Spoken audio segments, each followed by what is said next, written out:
think the honorable thing for our species to do is deny our programming. Stop reproducing. Walk hand in hand into extinction. One last midnight, brothers and sisters opting out of a raw deal. Do not trust any friends or family members. I repeat, do not trust friends. He's the brother of one of the Road Warriors, Animal. Oh, I see. Rehired by WE as head of talent relations. You better believe it. In April 2022, the WWE board began investigating non-disclosure agreements related to misconduct claims by women in the company against Laurinaitis and Vince McMahon. Okay, all right. So this is Dream Team. Women. Okay, I got to spend some more. I'm glad we recorded all of that. That was none of that is going in the podcast. No, you can pause it right there, and then we can pick up on Laurinaitis next time. We can make a full episode of it. Yeah, I'll just splice in whatever we end up talking about at the end. One of his relatives is the Terminator, apparently. Brother, the Terminator, is from the Wrecking Crew and Terminator. What the fuck? Awesome. Yeah, I see. So he's a real he's a team player. Oh, his other end, yeah, Road Warrior Animal is his brother. That's weird. Okay, so he's basically one of the Road Warriors. That makes sense, man. Fucking, it's all coming together for me. You know this. I don't know if audience knows this, but me and J. Michael Straczynski, we're not friends. We broke up many years ago. We broke up at 9/11, as a matter of fact, when Dr. Doom shed a tear at the fallen people. I was like, no, I'm done. Oh, this guy, yeah. This guy can fuck right off. I know why he did it. But you hate JMS. That's a strong, always have, and I feel like also whenever you get deep into his work, you just the same thing washes over you. More hatred. However, I like this Captain America story. I like this a lot. And it doesn't mean I don't have any criticisms of it, or I don't think it's weird, or some choices were made, right? We only have issues 1 through 5 of the new run. 1 through 5 thus far. Yeah, most of my complaints actually are about art, because I came to this for the. How do you pronounce this guy's fucking name? You came to this for Jesus Says. Yeah. I came to this for the Says party. Because I was like, okay, JMS Says on Captain America. Maybe I'll be fussy about JMS, but I really like Says, and Matt Hollingsworth is a fantastic colorist. I thought it was going to be at least a solid package, and for 3 issues it was. And then I don't even get a good fucking colorist. I get Grundenjern and fucking Medina and like that. It doesn't look like Says is coming back. So, I'm sad to say after issue 6, I'm done. Even if I like the story, I showed up for the art. Yeah. Well, I don't know. They did that. They did the same thing on Wolverine, and they pulled in our boy Rip. Yeah. And they did an arc, and then they clumsily had him do choppy one-shot stories, and then just phased him out, and just didn't even. You can't even make a trade paperback out of that shit show. Yeah. And even this is going to be in the same boat. Yeah. On the Rip front though, we got to be happy because our boy went over to start drawing X-Men, the main title, and that's more money for him. So we're happy for Rip. Yeah, we're happy for Rip. But fuck X-Men. Right? Yeah, I'm not reading that book. No thanks. I'm gleefully reading. We're already not talking about Captain America. I am reading the end of they're wrapping up the Krakoa era in a sort of a mini series that the fall of X and the rise of 10 or something like that. And I'm only reading half of it because half of it is Duggan and no thanks. And well, I think we all got fucking bukkakied by Hickman's X books. I'm gonna use that as a No, I that was, I like it. It's entering into our repertoire all of a sudden, and I like it. Yeah, it's nice. It's because of Vince. And I'm basically what happens at the end is I feel shame.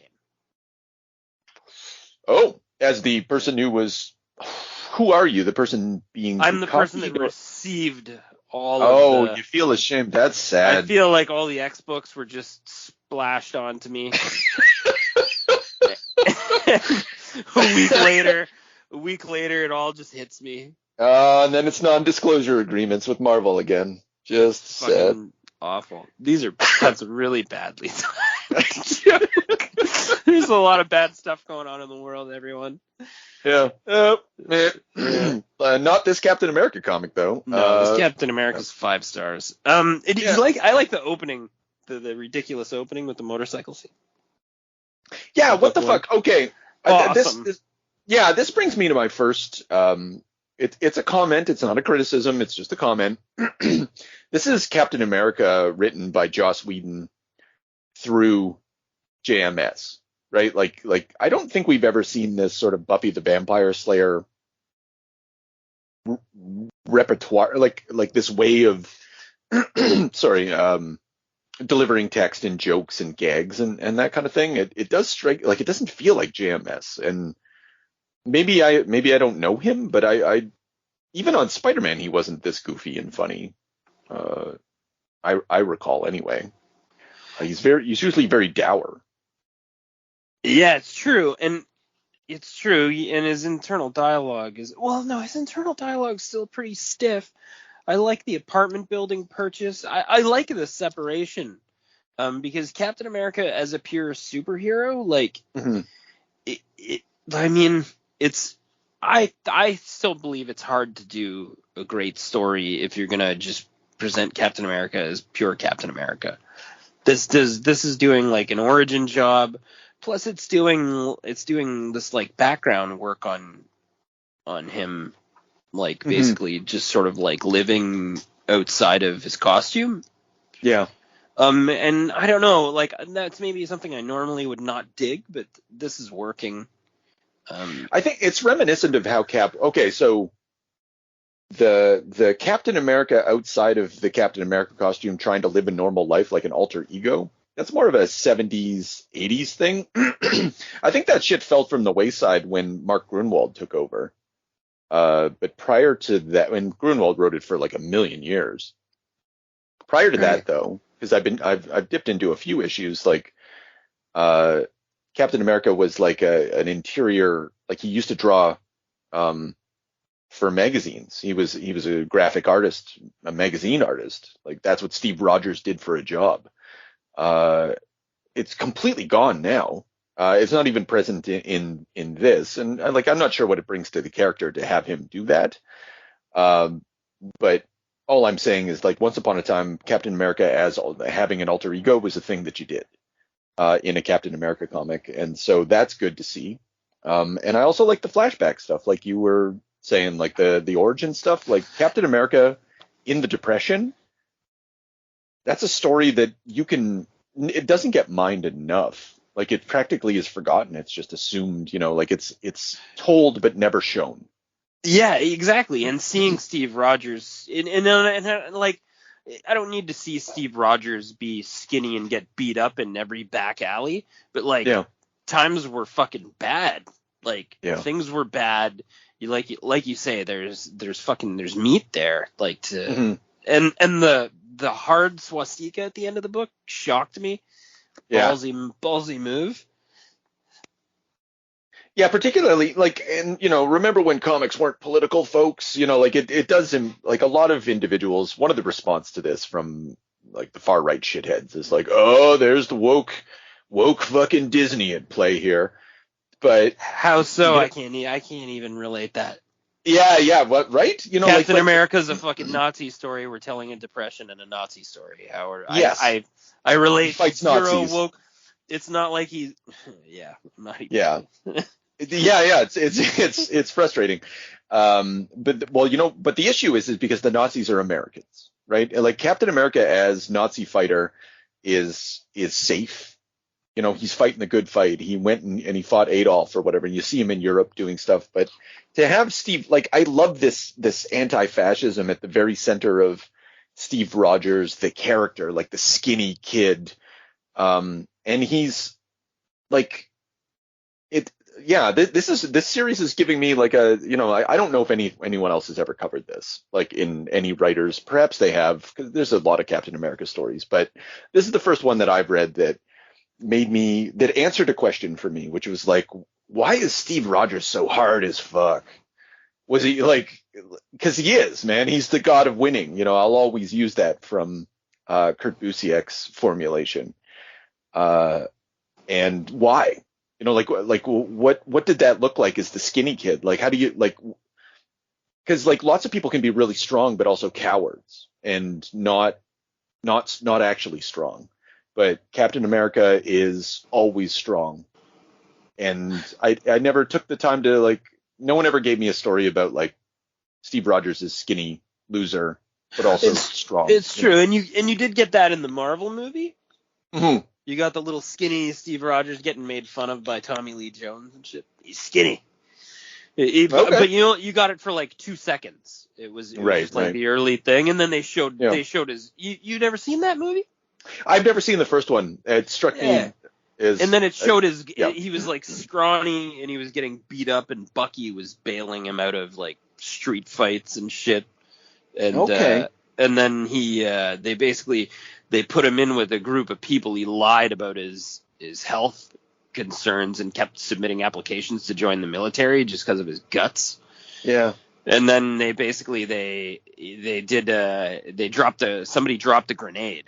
Basically, They said, "Oh shit, it's a live grenade," and he was the only person that jumped on it. Oh wow, okay. And then they basically put him through for the project. It was pretty good.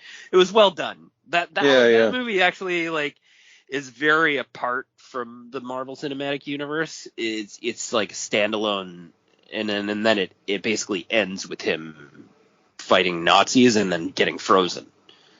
Right. So it's actually kind of separated from the whole spiel, but it's sort of like this, but this is different because this gives you a look at like how he reacted to adversity when he was skinny, like in a more constructive way. Like he just wasn't gonna take anything fucking lying down. He wasn't gonna take being small and weakly prevent him from doing what he needed to do, speak up when he needed to speak up, no matter what it cost him. And he just persevered and pushed, and it just, it doesn't, that just like equals like when after he got super serum, that equals where that personality comes from, right? Yeah. Which is like a hard thing to do. Like, yeah, it's very hard, and it's so smart to tie it into. And here's another thing where the right get all weird. He has a rent-controlled apartment. In this, so Captain America is like, you know what? This house, I guess, where I was living after my mother died, this apartment complex, I'm going to buy it. I'm going to spruce it up. I'm going to rent it out, and it's going to be rent-controlled, and I'm going to have a landlord, and it'll be a good place to live. And this, for a small section of vocal people, this is a problem. Not a problem, but like, goddamn Disney. What does that have to do with any? What is, I know. Oh, is that anti-capitalism? Is that what it is, man? Yeah, man. It's fucking. It's another. It's that. They don't call it communism anymore. Like they don't call it the commies. They don't call it the pinkos and the Marxists. They call it woke. It all means the same thing. Like civil rights, labor rights, any rights. And it's like, honestly, like the guy that makes your sandwich at Subway needs to be able to buy groceries and rent an apartment. If you cannot have that, you cannot have society. You can't have millionaires. You can't have people running around being rich. You can't have functioning anything. Yeah. That's what's been stripped away in the U.S. and Canada, and it's just like a fucking battleground right now for people, and like siding with billionaires because you're being like choked down the Vince McMahon fucking cock of capitalism. Like you that's not the side you want to be on. And Yeah. honestly, look at your income, man. You know what? I always tell people, like, I can't afford to vote fucking right wing because my income doesn't support that. I'm not in any kind of tax bracket where I'm going to benefit from it. And if you're not making fucking $500,000 a year, take a look at the mirror, friends. Yeah. So and then Captain America, rightly so. I think that the Fox News crowd will always look to Captain America as like you want him to be the guy out there fighting ISIS, beating up brown people, upholding the American way, stopping terrorists, like maybe fighting Nazis. Nazis are fine, but not militiamen, like there's a line, right? Like you could, there's a thing where Captain America can do. So, but yeah, to align him so immediately with like such a simple thing, and it's not even like a radical statement. Like he borrows the money off of a billionaire. No, it's not. And the main plot line is like he's literally helping some Orthodox Jews, and the main plot line is a fucking demon possession story. How you can relate this to woke? I'm confused now. Yeah, well, that's fine. Again, some people they read the headlines and then they then they just react and so on and so forth. I mean, I guess it's the whole Punisher thing too, right? It's all together, all tied together. Yeah. I really like the investigative. Also drawn by Says. That's what brought me to Captain America, is that Punisher run. I was like, I like this. I don't care for the story, but I liked what I was watching. I liked what I was looking at. Yeah, and Says, I just noticed that Says was on part of book 3. Yeah. So I don't know what happened. Like these things happen, right? He got moved over to a more lucrative book, I think, is what happens, because he's doing something else that I forget what it is. But I saw his name and I felt betrayed. I was like, Says. And it's not a small art change either. No, yeah, it's real. It's dramatic. Mind you, I don't hate Medina. I was okay with. Yeah, I'm okay with it. It's fine. Like it's fine. It's just like I know. It's like trading in Jim Lee and getting fucking Andy Kubert. It's like it's not bad. Like I'm not gonna cry. It's just not the same. I think even that comparison's too generous. Because like you get the Andy Kubert. Like I would kill for an Andy Kubert on this. This is a low rent version of Ron Garney. Like this is rushed. This is. We love you, Andy Kubert.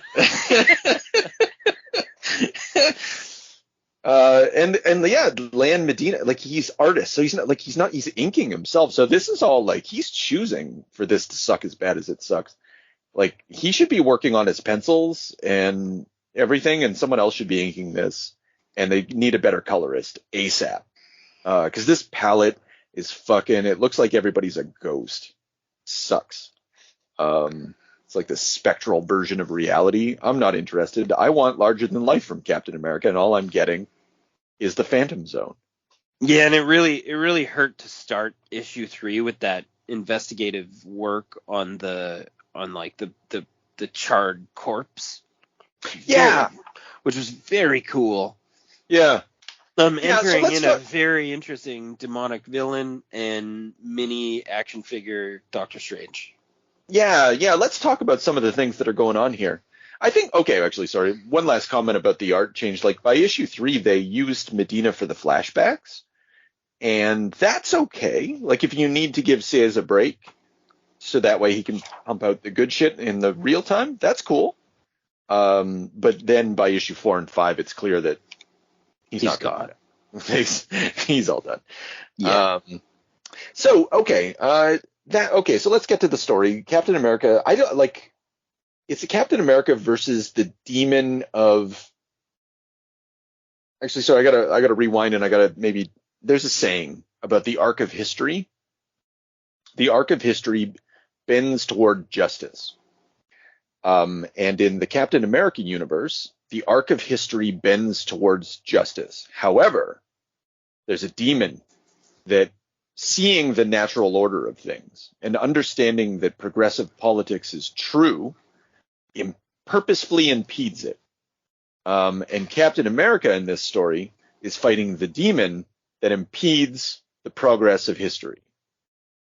That's the big story. That's the philosophical thing for, like, that's the allegory that's at play here. Yeah, it's very cool. Yeah, it's a cool idea.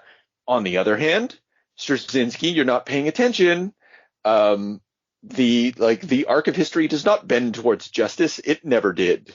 Like there's a liberal politics at the quarter. Like, I understand it to be the case that this is just what Straczynski does and has always done from the days of Babylon 5, which I've never watched and I'm not going to watch. Well, I call my dad if you want to talk about Babylon 5. Yeah, ask your dad about the arc of, does the arc of history bend towards justice, Dad? He's the only fucking person that I know that ever even considered watching that and watched it in its entirety.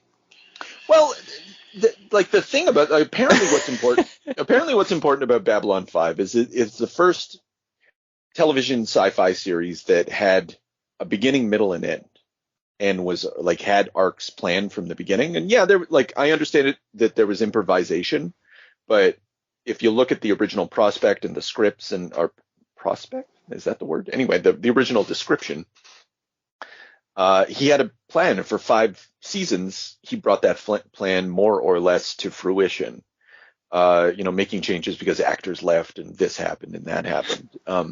And so and I guess it was fine. I mean, I don't know if the story was any good, but it had a story in a way that television never had before, or at least sci-fi television. And was, I'm not going to use the word revolutionary, but I'll say whatever, revolutionary, for sci-fi television at the time.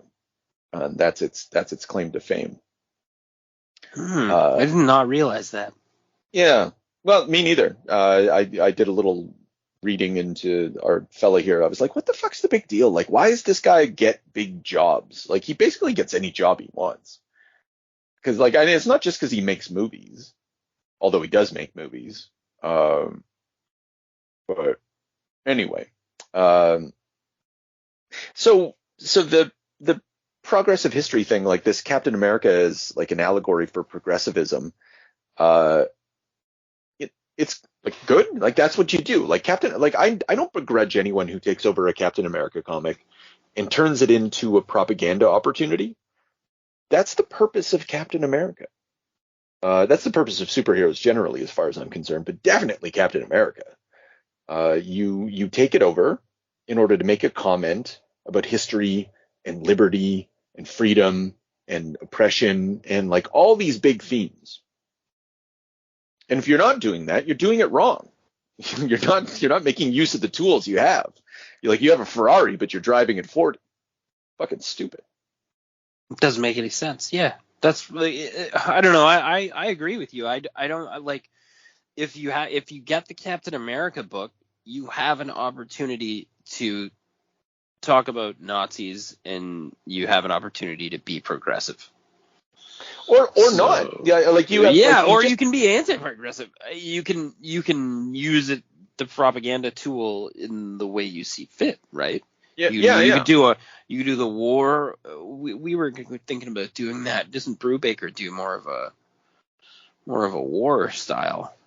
Yeah, he's an espionage. Like, I do want to do that because it is an espionage story. It's more like it's a different angle on, but it covers kind of the same territory, but from a much more like gritty, like real politic, like a perspective. Like, what if Captain America was this icon in the gritty world? I think there's some space for Straczynski's version, who is like, he's not afraid in this because so Captain America is corny as hell. I guess maybe let's put that on the table. And so a lot of serious writers, when they get a hold of him, like, how do we make him serious? How do we like put him in the world? How do we grimdark Captain America? Yeah, that's hard to do too. Yeah, like, you can't really Batman him. It's just no, not like really...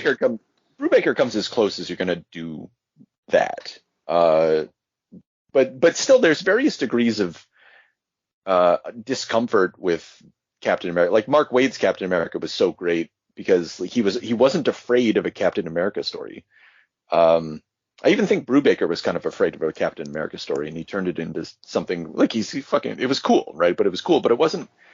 I don't know to the extent it was a Captain America story, because like I never felt inspired by Brubaker's Captain America. But again, we'll read it and maybe I'll feel different. Straczynski's Captain America has a lot in common with Wade's Captain America in that it's about inspiration. It's about aligning Captain America with some, like I said, like some sort of progressive vision or anti-fascist vision, and that's it. Just it wants to celebrate the original spirit of Cap. And there's always a place for that. It's like telling a good Spider-Man story, which Straczynski can't do, and that's fine. But he can. Oh, nice one. Yeah, it just occurred to me as I was saying it, though. I think that's it, though. I think like my problem with Straczynski's Spider-Man run is that he's afraid to tell a Spider-Man story and just have fun. He wants to bring in the Spider God and Ezekiel, and he wants to just like constantly terrorize Spider-Man. And I'm like, no. And make him like an old 50-year-old exhausted teacher. Yeah, and ruin his marriage and stuff. You're like, what? Like, it's okay, man. You can just enjoy Spider-Man. It's okay. And I just don't think he could. And I don't think I needed to. I don't needed to, but I wanted to, right? At the time, you wanted to enjoy regular Spider-Man. You did not want divorced dad Peter Parker. I never need divorced dad energy, man, and I don't think it. Dad core. It's not what I came for, man. Listen, we love divorced dads, but we just it's not a life you want to go to in your fantasy time. We don't want to keep that shit for the real world, man. Yeah. So this Captain America couldn't divorce anyone ever. And yeah, I think it's cool. I want to talk about the art on issue 4. Okay. Which I feel like is less rushed and seems to be more. I don't know. I just feel it's improved. Yeah, I know the coloring is bad, but I think overall the product looks more like it started. It's almost like someone took him aside and was like, nah, like what you did in issue 3, we can't do that again. Like it has to be more like the product we started with. Yeah, I think like it's surprisingly seamless, but not seamless, but it's competent. I don't know though, but it's also not like this is such a. I don't know what. Like I'm looking at this open image of Captain America like running towards Asmodee or whatever, and like throwing his shield, and I'm not sure what I'm looking at. It doesn't look good. It looks like the 1970s Captain America movie is what it looks like. Yeah. 1970s, 1990s. Oh, the 91? Is that what it was? Yeah. I don't think there was. Well, it was so bad it looked like it was from the 70s. It does look like 1970s Captain America versus the Emissary. Yeah. So, one of my comments about this was the Joss Whedon. I brought him into this. I brought Buffy the Vampire Slayer into this. One, I guess because there's the demon involved. I guess that made me think of it. But the way that Captain America talks with everyone is very quippy. He's very sharp in this, and they probably steal that from the movies because JMS knows, like of course I'm going to write Captain America. I'll do my movie imitation, but still though you tend not to see like it's a funny, good sense of humor Captain America, Steve Rogers, and that little doll, like you alluded to it, the little doll. Doctor Strange figurine doll. Yeah. Doll. Yeah. And it's goofy. It's like he's got a cast of like why is Misty Knight? It's Misty Knight, right? Like fine, she's an interesting character and very well. I don't remember her as a Captain America sidekick. And yeah, but it's nice. It's a good cast. Yeah, I like throwing Doctor Strange down the hallway at things too, especially when there's demons involved. Like he contacted who was appropriate. Yeah, I think I just like I really enjoy the delivery of Doctor Strange through this little doll. Yeah. I think that's hilarious. I think it's very Doctor Strange-ish. And I just like that he's communicating through different planes or different multiverses, different planes of existence, whatever. And he just decided to do it this way because he thought it was clever. Mm-hmm. And I don't know. It adds a really fun little like back element. And then seeing him like actually like fight demons with another wizard.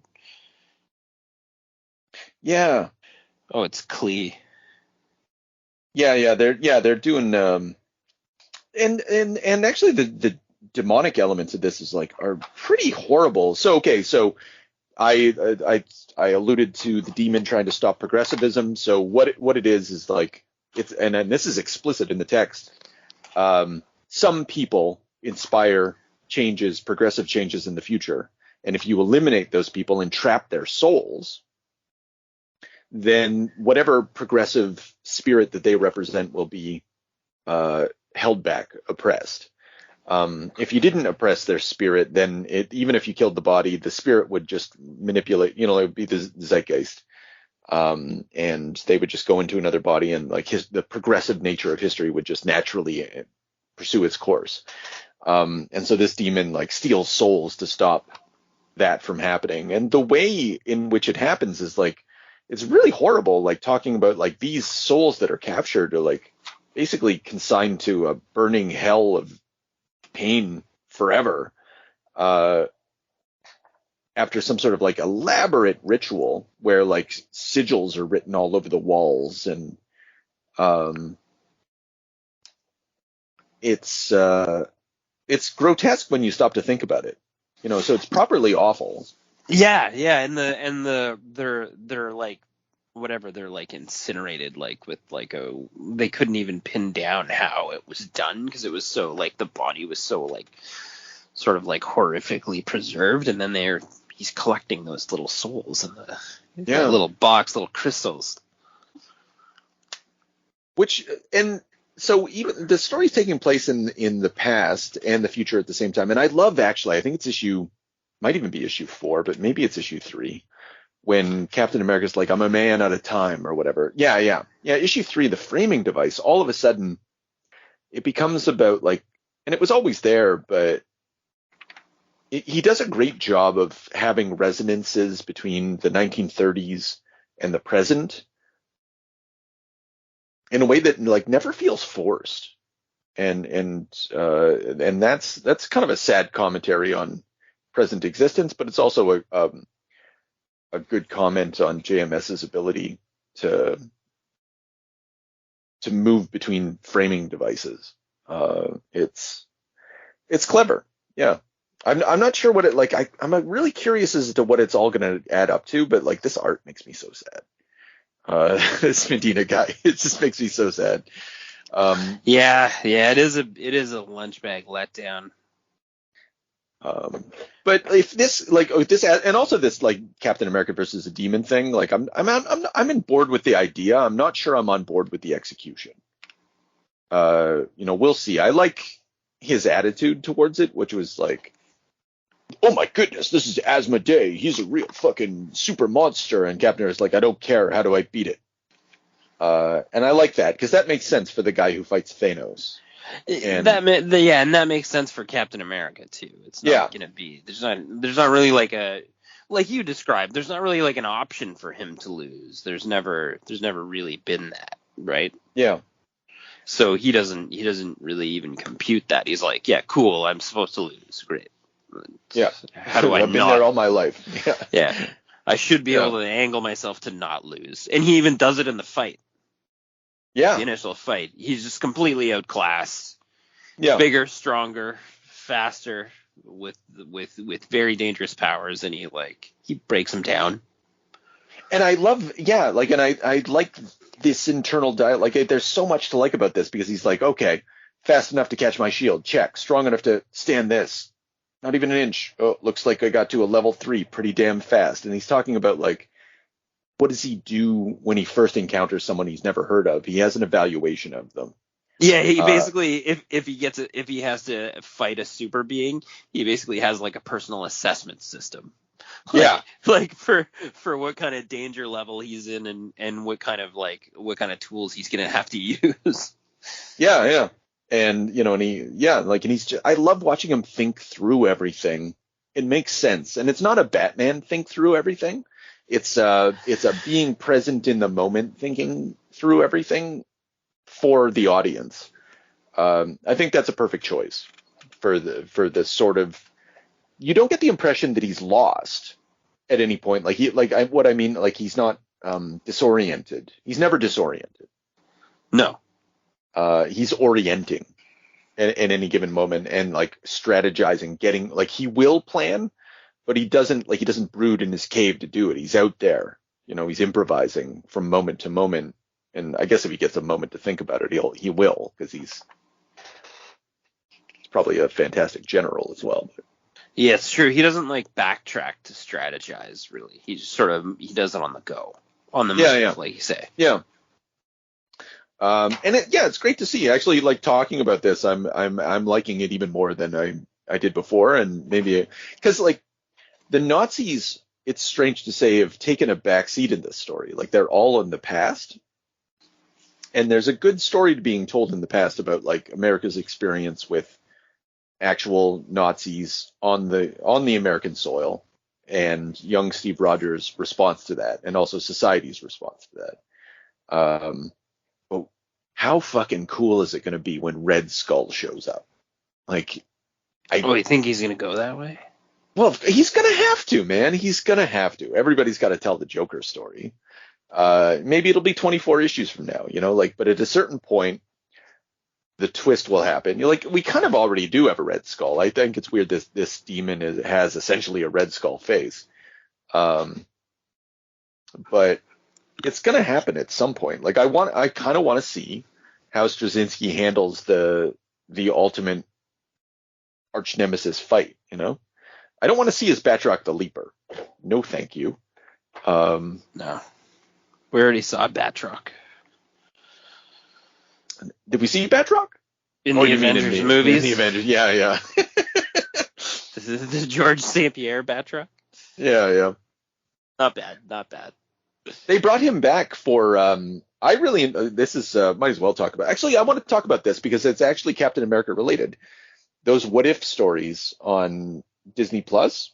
Before I got rid of Disney Plus, I said this to you guys, but like, I fucking really enjoyed all of those. I watched 2 seasons of it. And my favorite part is one of the what ifs is like, what if Agent Carter became Captain America? Oh yeah, that's a good one. Yeah. And I love the action, and I just like the fact that how easily the concept of Captain America could, well, it shouldn't translate too easily because like Steve Rogers' hard as fuck attitude is important. But I did like, but I think you still got that, you got the weak Steve Rogers who was still out there in the fight, and didn't mind making out with a big lady, in the form of what's her nose. Yeah. But Agent Carter, I love the animation and all of that. It was fucking right. And then, Batroc came back voiced by George St. Pierre. Yeah, that's I still can't believe you haven't watched the first Avenger. Well, it didn't look good, man. I don't know. I think I can't watch any more of these things, man. I think I have to stop. Yeah, that's a hard one too. It's hard to get you to go back and watch the. Oh, man, that one was so unique though. It was almost like it was like a period piece. It was like they had all the fucking old cars and all the old costumes. They had Tommy Lee Jones was his drill sergeant, and there's some fucking charm to it. It was one of the only ones that had charm, out of the origin ones. Like Thor was awful. Like Iron Man 2 was awful. Iron Man 3 was awful. It's just really like there was a couple charming ones. Iron Man 1 and that first Captain America were in that bucket. Yeah, interesting. Okay, Well, You know what maybe though? it's I don't want to. I can't. I don't think I can tout it enough to tell you got to go back and watch it though. I don't you know. couldn't pay me to do it. I don't know if I'm not even comfortable saying that. So. Yeah. Yeah. I'd say, like, even if it were true, like, I think I've done my job. I watched the Eternals movie. All right, I've gone as far as I can go with any of it. You've done your time. I've done my time.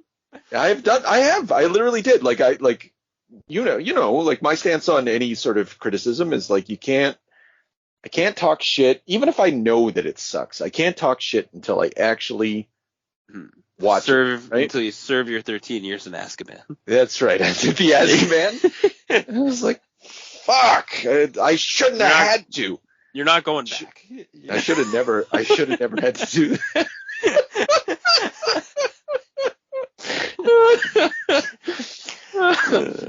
So yeah, this Captain America is pretty good. Anyone who likes Captain America, I'd recommend it in a heartbeat. Yeah, me too. And I also, I don't mind the art transition. I'm not bummed to pick up issue 6 this month. I want to check it out. Okay, I find that's really surprising because, like, I'm forcing myself to check out issue 6. Like just on the strength of the writing. Honestly, I think I'm just a little bit sad about my comic book file. It's not really all my artists keep dropping. Yeah. And I don't like that. I don't know. Is that like an old school thing? What do you mean? To want an artist and writer team. Oh, I think so. I want to fucking what's the Ultimates guy? Oh, Brian Hitch? Brian Hitch, yeah. I want 12 issues of Bendis and Hitch, whatever. Yeah, the funny part is I want. You can get Hitch anytime you like. The sad part is like Hitch does regular comics illustration. He just has he's on Venom. Like, he has an extensive run on Venom. Like, what the fuck? I'm not reading that. Yeah, no, and he just did Hickman's Ultimates miniseries, but that sucked. Like, honestly, Brian Hitch is played out. Hitch is played out. Yeah, Hickman's fucking played out. Well, no, his Ultimate Spider-Man. I'm on board so far. That's what the about only thing that I can. You read his Gods book yet? Nope, not reading that. That looks terrible. I can't. The art looks shit. It looks impenetrably dense in like the. No thanks. No, he's largely played out, but I know he's got some tunes that I still might like. Like, he's gonna have a single or two every once in a while, and you're like, oh, that's fresh. So I'm gonna say Ultimate Spider-Man, fair. Certified fresh. Wow, yeah. Yeah. I thought Tinian was up to no good also. Tinian's up to a bunch of stuff. He's fine. They're trying to milk the well on him right now too, eh? Yeah, well, he's mostly sorry, he was gonna say, I was gonna finish that. I'll finish that sentence. He's milking himself at the present moment. No. Yeah, well, man, that's the best place to get the milk, I guess. You get it from yourself. Yeah. No, for real. He's got his own little cottage industry of like comic stuff that's like, it's fine. Like, it's fine. It's pretty dope. Like, from time to time, and good for him. And like, that guy's doing it right. It's like what you do. You write the mainstream stuff, and then you build a little empire. And I think he's doing it better than most. Yeah. And good for him. I guess not like JMS before him. I was trying to find a transition to end this episode, but just end it on that. Yeah, JMS. It's gonna fade away. Yeah. Just Now all we need is a little energon and a lot of luck.